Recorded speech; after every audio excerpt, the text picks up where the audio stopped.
Hello, friends, and welcome to the show. Happy Thursday to you. If you're joining me live, welcome. You're joining me on replay. Happy replay day to you as well. We're live, and I'm excited to welcome you to today's live level up conversation.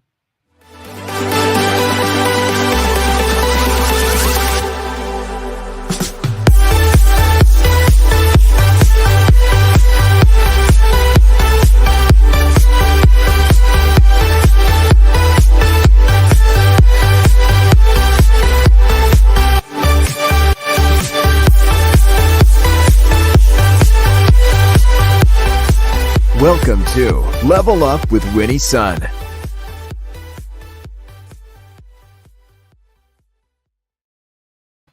Hello, friends. I'm actually seeing so many of our friends already joining us online. It's such a treat to be here with you. Big special shout out to the one and only John Lim joining us from Facebook Live. John, thank you so much for making this happen today.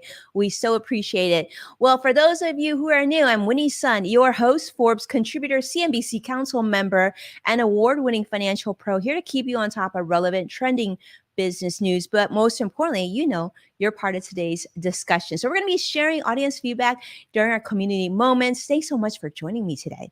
I wanted to welcome you back because today's special because I have a special friend joining me. In fact, she's someone I think many of us are going to say like, wow, I'm loving this interview. I'm loving the things that she's sharing with us.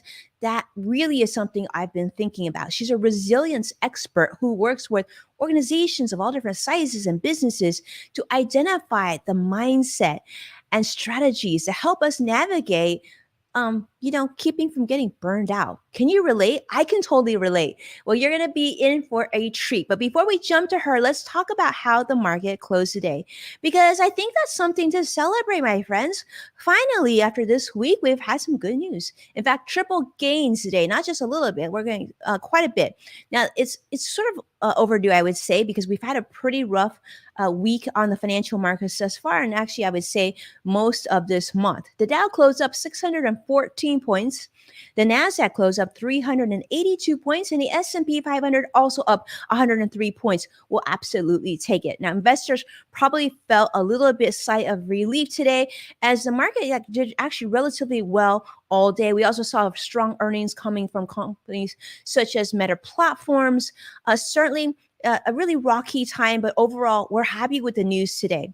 Now, the sell-off did continue, as you saw earlier this week. The S&P 500 actually, as of yesterday, was down to 7.8%. Now, this is typically, believe it or not, actually a pretty good month for the stock market. Historically, April's actually pretty good. I know April's tax season, but typically it's a pretty good month for the stock market. But, we only have a few days left here for this month. But so far, let me just tell you, this actually is going to go down as the worst April since 1970. I know, it's crazy. Back in 1970, I wasn't born yet, but maybe some of you do. But this is some stock market history for you. 1970, for that month, it was down over 9%. So a little bit worse, but we continue to see more challenges within the economy. We're certainly seeing more things coming out of the Federal Reserve. The government and their news about getting clamping down on inflation continues to worry investors. We continue to see issues with supply chains. Of course, we can't discount how big the war in Europe still is. And of course, we're seeing the shutdown in China, and the pandemic, of course, is still here. That's another reminder that it's still here and it's still having impact, maybe in your neighborhood and certainly in other countries as well. Now, let's just say, though, we always have to celebrate the good with the bad. And yesterday, I had a really good conversation with a friend of mine that's in the financial industry. And she was just telling me about her kids. She knows that I have kids, and talking to me about, like, during the pandemic, there was a phase where one of her sons was so stressed that they didn't know what was happening. He was only 12 years old, a young kid. Everything should have been fine. And he was so sick. He had one of the most challenging weeks of his life, only to learn that actually it wasn't physical. It was actually mental. And so that's something that I really want to learn more about. So today we're in for a treat. We have resilience expert Deborah Gilboa, and she is known as Dr. G. She works with organizations that we talked about, businesses, to really identify that mindset, helping us navigate burnout. So welcome, Dr. G, to the show. How are you? I'm wonderful. Thanks so much for having me back, Winnie. Well, it is such a treat. I mean, I love having you. I know you've helped us so many times on our tweet chat as well. This is a big topic. And for those of you who say, wow, Dr. G looks really familiar, you've seen her. She's been on to Today's Show, Good Morning America. She's the resilience expert for the doctors, board certified attending family physician, and she's fluent in American Sign Language as well. Graduate of University of Pittsburgh School of Medicine, Carnegie Mellon. And this is what's really cool. Dr. G, we got to talk about this. Chicago Second City Improv Theater. Absolutely. I mean, honestly, that's something that I've always wanted to do, but I'm so happy to hear that you've done that. We got to talk about that. It was a really fantastic experience. And thanks to everybody in your audience who's welcoming me. You guys have such a warm group here. Well, thank you. We adore you. We appreciate you, and we want to learn from you too. So, if you don't mind, maybe you could start with the beginning. We want to talk about the story of how Dr. G came to be this powerhouse in media. Where did this begin? So, I'm a family doctor, right? Like you go to your family doctor, I see kids and their parents and their grandparents, and in some cases, their great grandparents at a federally qualified health center, not real far from my house. I live in the city of Pittsburgh. And I was lucky enough to get the kind of job as a doctor that I wrote about when I was writing my essay to get into medical school. I was picturing a real small town doctor kind of experience and the opportunity to do house calls and to help people and go into schools and speak and to get involved in people's family structure to understand who was navigating and influencing the choices people were making to live their healthiest life. And I've been lucky enough to do all that. I pictured becoming a doctor when I was a little kid. And some of you might be able to relate, I got to high school and I had to dissect something and it was disgusting. And I thought, oh, well, I obviously can't be a doctor.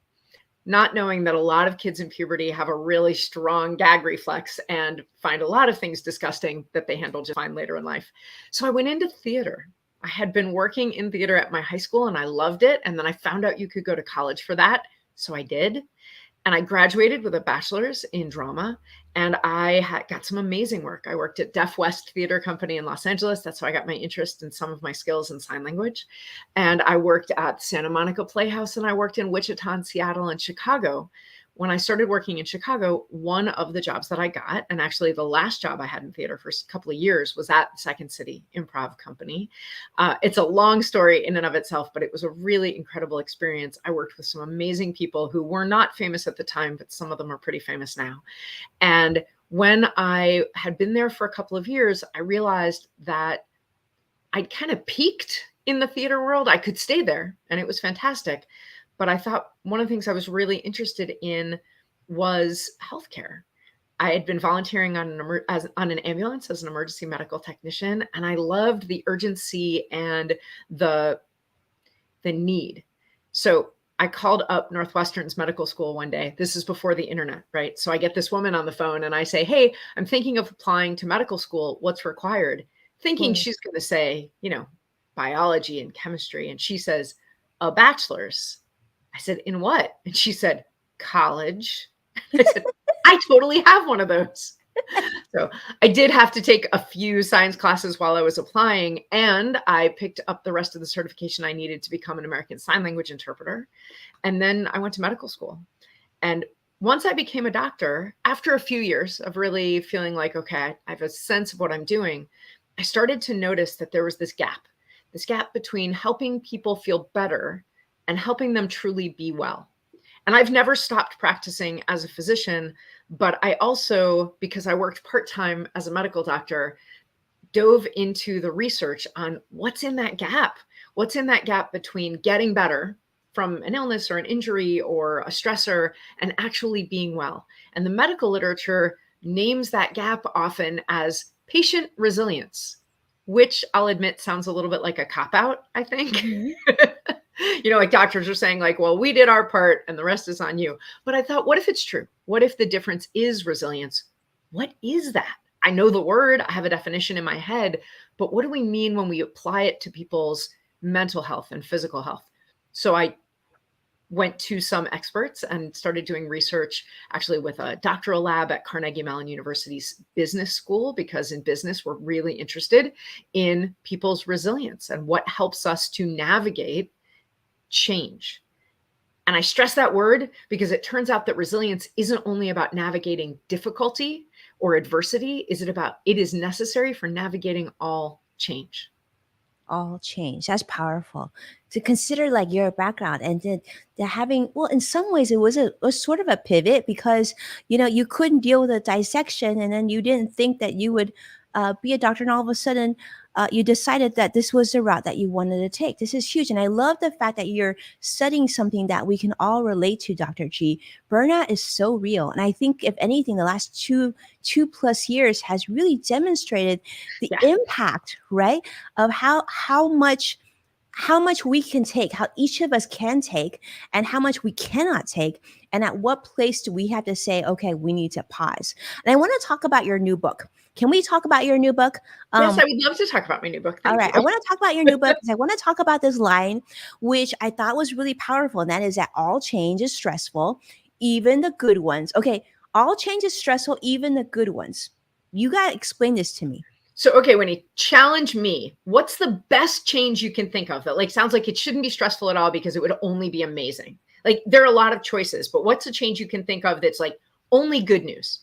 Good news. Okay, no more COVID. That to me is like the No big, more COVID. Great amazing. example. So, COVID happened and people prayed for, hoped for, worked for an end to the pandemic, right? Mhm. Then along came scientists who said, we have created a vaccine. Now, however you feel about the Mhm. vaccine, you can recognize that even while people thought like, oh, well, I really want an end to the pandemic, they Mhm. also thought, wait. Even people like me, I'm a doctor, I'm very pro-vax. Even I thought, wait. This Is it too feels fast? scary to me. Mhm. And this is because the brain has a million functions, but one job. Our brains have one job, and that job is to keep us alive. The good news is we are currently alive. The bad news is it makes our brains skeptical of all change, even winning $1 million, even getting a big grant, even finding the relationship of your dreams, even having babies, whatever positive thing, ending the pandemic. Our brain still says, wait, even while you might be feeling relieved, excited, happy, it has 3 reflexes to make sure that this change isn't going to be the thing that kills us. So it says, wait, what could we lose? Can we really trust it? And what's going to be uncomfortable about it? Those 3 reflexes, loss, distrust, and discomfort, are our brain's way of keeping us safe in the face of change. Amazing. Well, it makes sense when you frame it that way, right? I think, but during that time, you're not even sure. I remember when we found out about the vaccine, right? Deciding and thinking, okay, well, I did get the shot, I got the booster as well, but every time there was that fear and that concern. I think a lot of people feel that way today. So let's talk about that, like your book. So, what was the inspiration to this new book?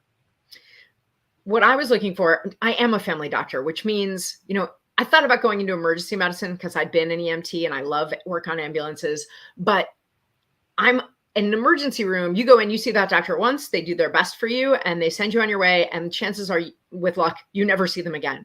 As a family doctor, I'm in relationship with my patients. I hear what's going on. I ask them questions. They tell me things that they're experiencing. Together, we come up with a plan that, with my expertise in medicine and their expertise in themselves, in their own bodies, we think has a good chance of making things better. And then they go try it and they come back and we work on it some more. And I am really lucky to get to consult with corporations and speak on large stages. But one of the things that I find frustrating about that is it's a unidirectional relationship sometimes. Not so much consulting, but even there, I'm consulting with leadership, but I'm often handing resources to the people who work in those companies and never getting that feedback or able to pivot, like you mentioned, to be flexible and compassionate about what will or won't work for that person. So I wrote this book as a tool for adults to use. And at the end of every section, if you choose to, you can click the link or follow the QR code and come to my site and tell me how it went. and we can come up together with your next steps.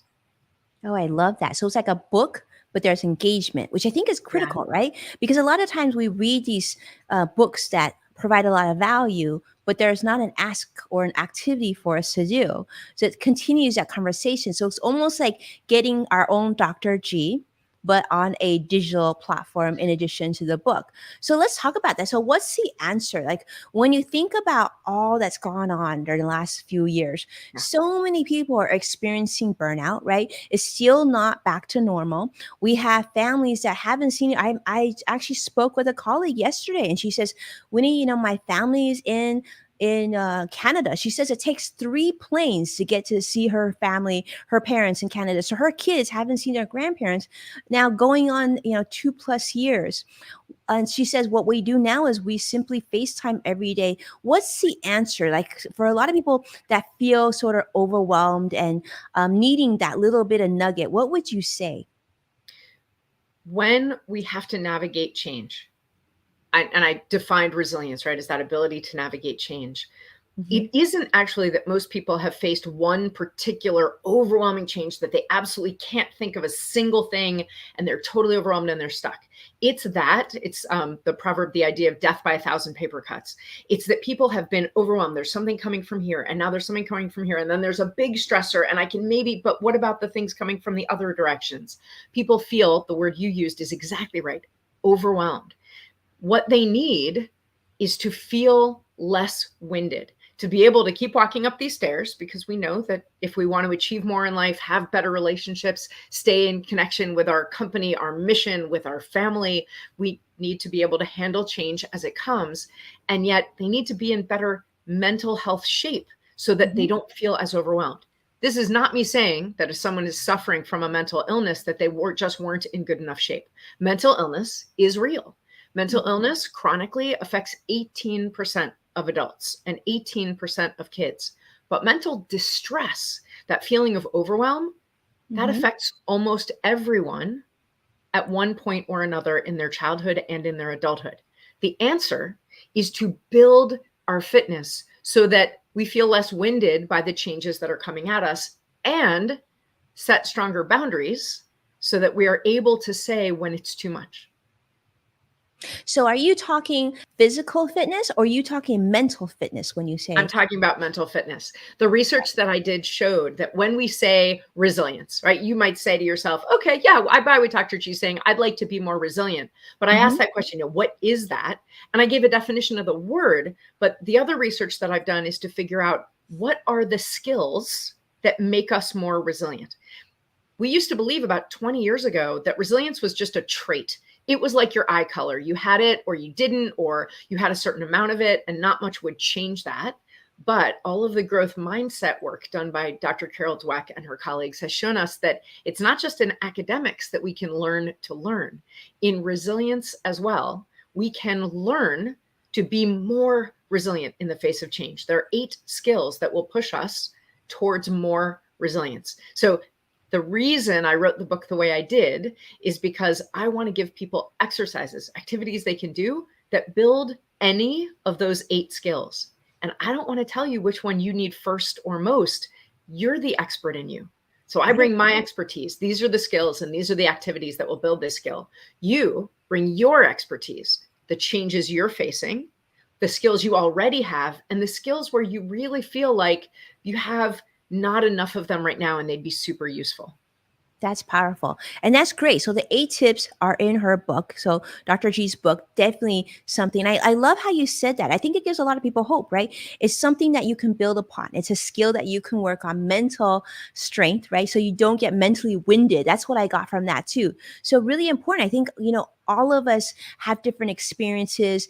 And I see so many of our friends with us today. I'm sure you feel that. Like, I just need a tool. I just need some things that sort of point me in the right direction. Plus, if anything else we've also learned today from Dr. G is that we're not alone, that this is everybody. We're all feeling very much, very like burned out, overwhelmed, all those different things. But there is a solution. These are things that we can work on. And if we build on them, we can probably help those around us as well so that they can deal with this as well. So, talk about this being a skill. We talk about Dr. G, importance of a lot of things that it would we really feel strongly that should be in schools, right? Kids should learn personal finance. They should learn, all these things. But I feel like resilience is something that children need to learn, especially children that have gone through this pandemic. What are your thoughts on that?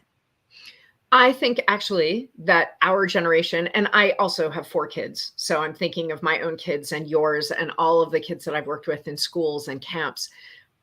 For the kids who haven't lost a family member to COVID, they will actually end up likely stronger because of this experience than if they hadn't been through it. Now, please don't misunderstand. You know that saying, what doesn't kill you makes you stronger? I hate that. What doesn't kill you usually just makes you miserable. That's not my point.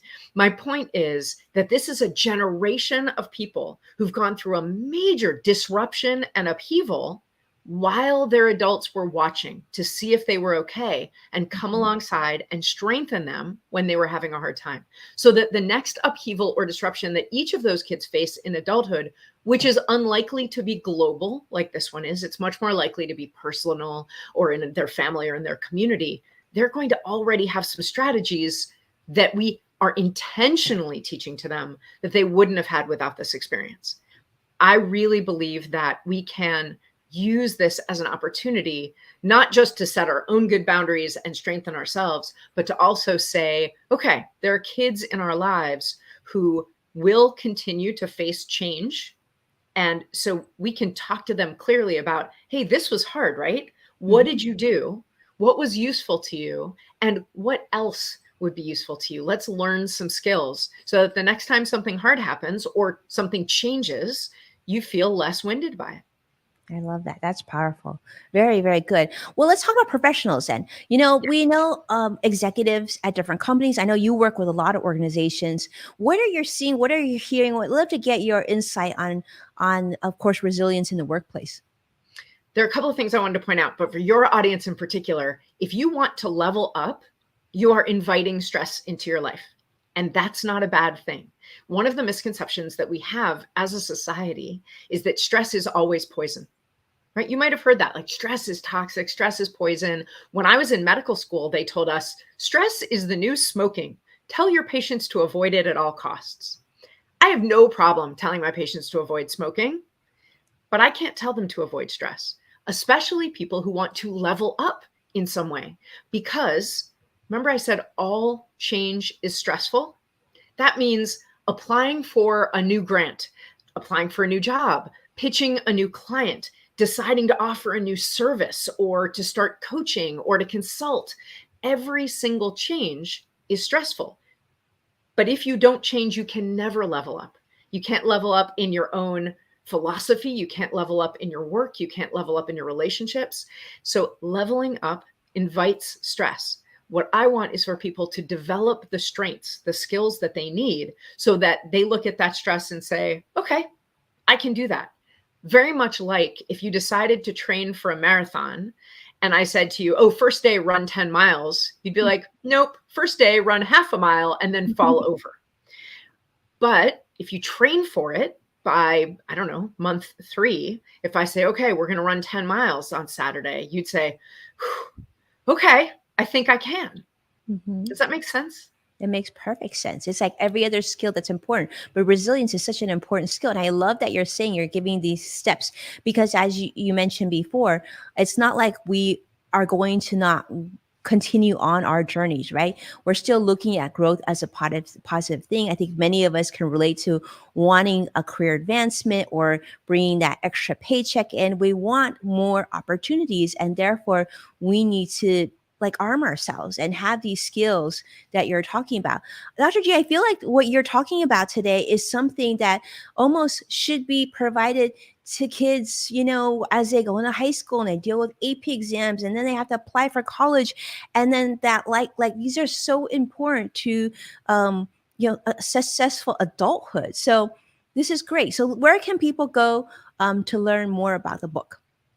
The book you can find really easily. As a matter of fact, I'd love to invite you to come to my site. Even before you look at the book, I have a stress tracker on my website so that you can come and you can share a change that you're facing and what strategies you're already bringing to bear. I ask you some multiple choice questions, and then I'll tell you, of these 8 skills, which one is the one that I think would be most valuable to you right now in this problem that you're facing. And then I'll just give you 2 strategies that you could try right then to build that skill so that you can test this out and see if it makes sense to you.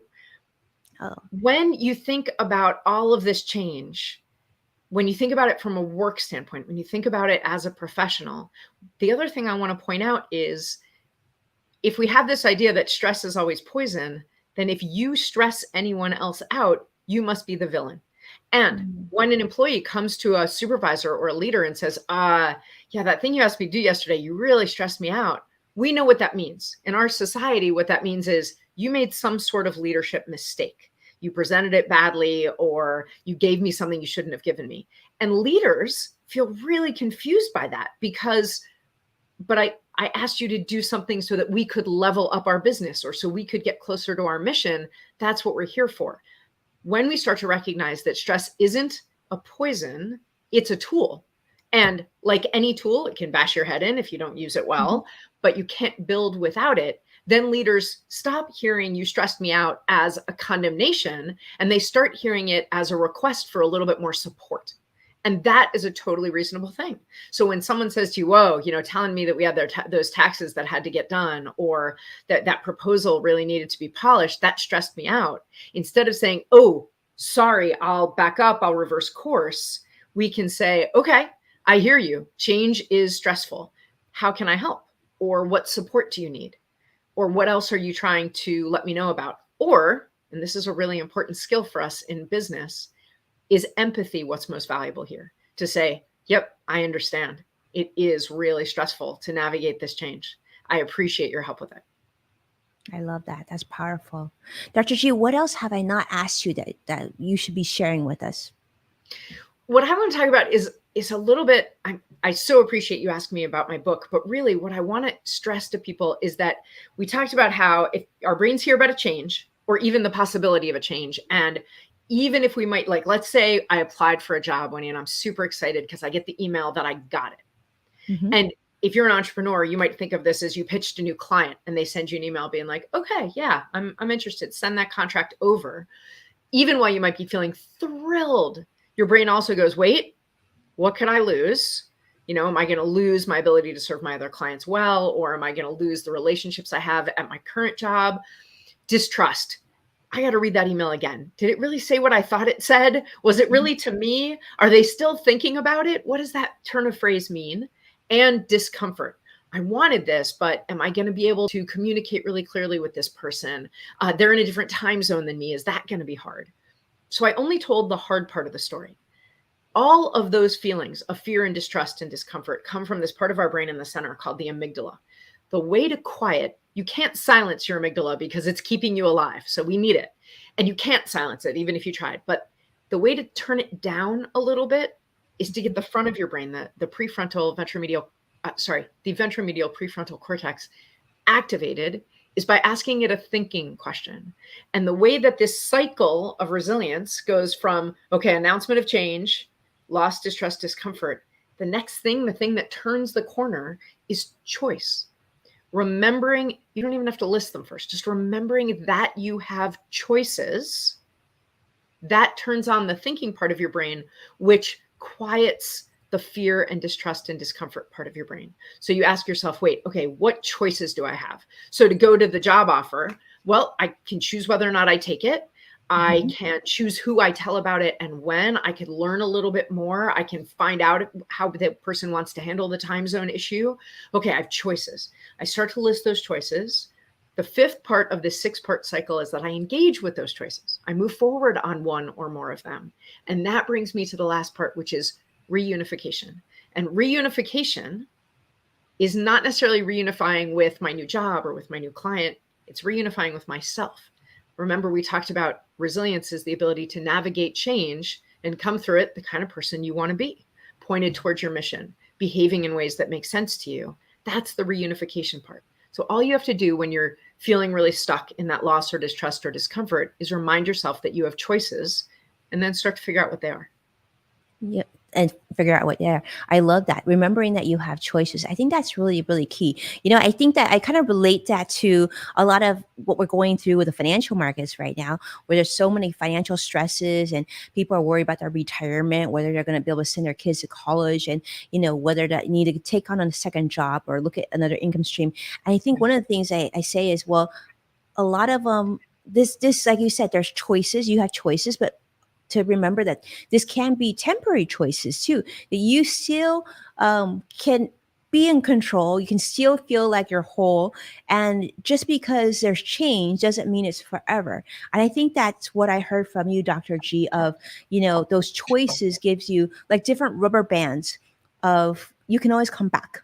Right, like that's what the reunification. I love this. I'm hoping I'm hearing this right, Dr. G, because I'm really embracing this right now. One of the things I hear you saying, Winnie, is that, like, what about just waiting? And waiting is a choice, right? Many of us, as we've struggled towards action with a mentor or something, have heard not making a decision is still making a decision, right? So, when I look at an investment and I think, oh, that's lower than it, am I supposed to be doing something? Okay, I'm afraid of loss. I have distrust. Did I put it in the wrong place? Did I make a wrong decision? Am I making a wrong decision now? Will I make a wrong decision later? And I feel uncomfortable. I have choices. I have a choice to wait. I have a choice to get more information. I have a choice to make a move. I can make a move with part of that investment, but not all of it. I can talk to someone I trust. And this is where we get into the resilience skills. Just as an example, a couple of the resilience skills are building connections. So who do I know that's an expert in this that I could reach out to and say, hey, could you give me a little guidance? Or just, you've been through this. Can you let me know that it will probably be okay? So that's one. Setting a goal is another resilient skill. So I can say, wait, what was my goal for this investment? This is a really long-term investment. And I know that if I leave my investments alone for 10 years, it's always to the good. And I can leave this alone for 10 years. So since that's my goal, I think waiting is the choice I want to make. It's in that listing our choices and figuring out which ones we want to follow that we really bring all these resilient skills to bear. I love that. Super powerful. And I think very, very timely for us right now. Dr. G, this is tremendous. But I think it's time for us to have some fun. I think it's time for your speed round. Yes, ma'am.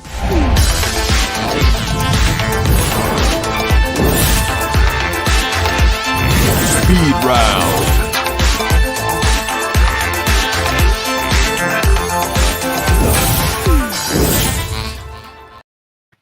So, Dr. G, we're going to give you 2 questions, about 2 minutes, and you've given us so many tools and so much insight, and I can't wait to dive deeper into your book. But I want to start with this question, and I think it's something that you're going to give us a lot of interesting commenting on, and this is, tell us, how do you personally celebrate your wins?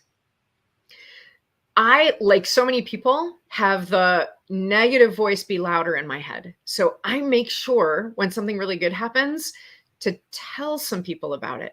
Sometimes it's something that I can share on social media. And I got to tell you, I love that oxytocin of people celebrating with me.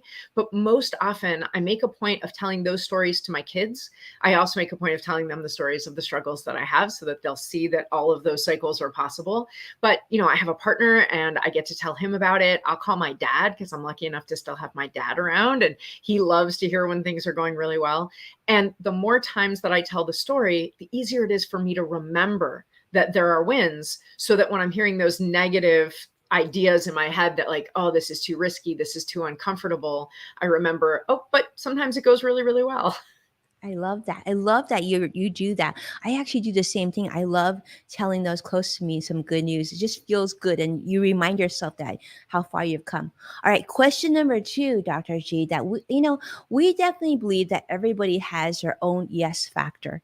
What would you say that yours is? Winnie, if you've ever gone in to see your doctor with a question and you've done a little bit of your own research into what might help or what might be causing it, you know that you say to your doctor, okay, so I've been having this, or, I have this problem and I saw this research. And at that point, your doctor's job, my job as your doctor, would be to go and learn, look at what you looked at, and then do something that's called knowledge translation, where I take, first of all, the medical jargon and what I know about how research works and different kinds of studies, and I translate it not only to English, but also to your situation. I say, hey, given your personal biometric profile and your family history and your own medical history and your own situation, here's how I think that applies to you. And I had a lot of practice in that as a doctor. And one of the things that I found in my own work as a resilience expert is that knowledge translation is what really allows me to take evidence-based information and help people use it in their everyday lives. I love that. That is a superpower. And I'm going to tell you, Dr. G, just hearing you talk, I'm sure many people feel that way too. They wish you were in their neighborhood so they could call you their family doctor as well. Amazing. I want to say a thank you so much to such amazing friends. I see Vicky Garvey joining us from Facebook Live. I see Joshua and CrossX Fighter joining from YouTube Live. It's so great to have you, my friends. Always a treat. Modern Mom, thank you so much for joining us as well. And of course, Robin Stevens, also from LinkedIn Live. Wow, so many friends say, and thank you so much, of course, John Lim, for making this happen.